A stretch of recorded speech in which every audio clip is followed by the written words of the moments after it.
តើឥឡូវយើងមកមើល limit មួយដែលគេតាមដល់អក្សរ A គឺ limit x ខិតទៅជិត0នៃ e ស្អីគុណ 2026x ដកទៅនឹង e ស្អីគុណ 2025x នៅលើ x ការ៉េបូក x អញ្ចឹងជំនាញដំបូងគឺយើងត្រូវចំនួនវាសិនអញ្ចឹងយក x ខិតទៅដល់0ហ្នឹងទៅចំនួនកន្លែង x អញ្ចឹងកន្លែងណាមាន x ចំនួនដល់0អញ្ចឹង e ស្អីគុណ 2026 គុណនឹង0នេះវាបាន0អញ្ចឹង e ស្អីគុណ0 1អានេះក៏0ដែរ e ស្អីគុណ0 1អញ្ចឹង1ដក1ភាគយកវា0ដែរអញ្ចឹងភាគបែង0ការ៉េបូក0នៅតែ0អញ្ចឹង limit របស់យើងគឺមានរាង0លើ0បន្តមកទៀតយើងមកមើលការដោះស្រាយចឹង limit x ខិតទៅជិត0រូបមន្តរបស់យើងដែលមានគឺ limit x ខិតទៅជិត0នៃ e ស្អីគុណ x ដក1នៅលើ x ស្មើ1ហើយនឹង limit x ខិតទៅជិត0នៃ e ស្អីគុណ y ដក1នៅលើ y ស្មើ1នឹងក្នុងករណីបើ y ហ្នឹងខិតទៅដល់0ដែរអញ្ចឹងកន្លែងនេះយើងដាក់ដក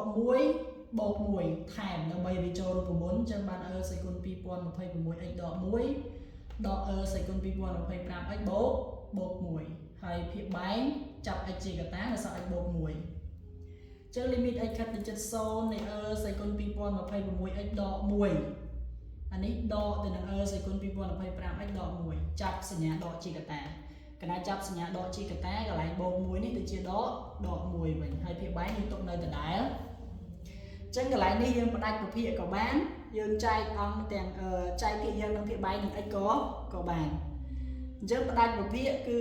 limit x ខិតទៅជិត0នៃ e ស្អីគុណ 2026x ដក1នៅលើ x កតា x បូក1ដកទៅនឹង e ស្អីគុណ 2025x ដក1នៅលើ x កតា x បូក1អានេះភាគបែងរួមមកវាអញ្ចឹងកាលណាយើងផ្ដាច់ទៅភាគបែងមកវានៅដដែលទេអញ្ចឹងអានេះយើងត្រូវធ្វើម៉េចឲ្យចូលរូបមន្ត limit x ខិតទៅជិត0នៃ e ស្អីគុណ y ដក1នៅលើ y ស្មើ1អញ្ចឹងយើងមើល e ស្អីគុណ 2026x អញ្ចឹងភាគបែងរបស់យើងធ្វើម៉េចឲ្យចេញ 2026x ដែរអញ្ចឹង limit x ខិតទៅជិត0ទុកនៅដដែល e ស្អីគុណ 2026x ដក1អញ្ចឹងភាគបែងយើងដាក់ 2026x អញ្ចឹងភាគបែងរបស់យើងមាន x នេះមួយហើយអញ្ចឹងគុណថែម2026ទៅលើភាគបែងយើងត្រូវគុណថែម2026ទៅលើភាគយកដែរបន្ទាប់មកយើងសង្កេតមើលភាគបែងកាលណាយើងយក x បាត់អញ្ចឹងមាននៅសល់ x បូក1នេះនៅសល់ x បូក1នេះអញ្ចឹង2026នៅលើ x បូក1ដកម្ដុំនេះដែរយើងត្រូវធ្វើវាឲ្យចូលរូបមន្តអញ្ចឹងភាគបែងយើងខ្វះ 2025x អញ្ចឹងគុណថែម2025ហើយជាមួយ x នេះកាលណាគុណភាគបែងប៉ុណ្ណឹងភាគយកក៏ត្រូវគុណ2025ដែរអញ្ចឹងភាគបែងគឺនៅសល់ x បូក1អញ្ចឹងគុណថែមភាគបែងនឹង x បូក1អញ្ចឹងយើងសង្កេតមើលម្ដុំនេះវាចូលរូបមន្តហើយបាទនេះស្វ័យគុណ y ដក1នៅលើ y អញ្ចឹងកន្លែងនេះបើកាលណាយើងជួសទៅវា0អានេះក៏0ដែរអញ្ចឹងចូលរូបមន្តគឺបាន1អានេះ2026នៅលើ0បូក1អញ្ចឹង0បូក1យើងសរសេរ1មកដកទៅនឹងអានេះក៏ចូលរូបមន្តបាន1ដែរគុណទៅនឹង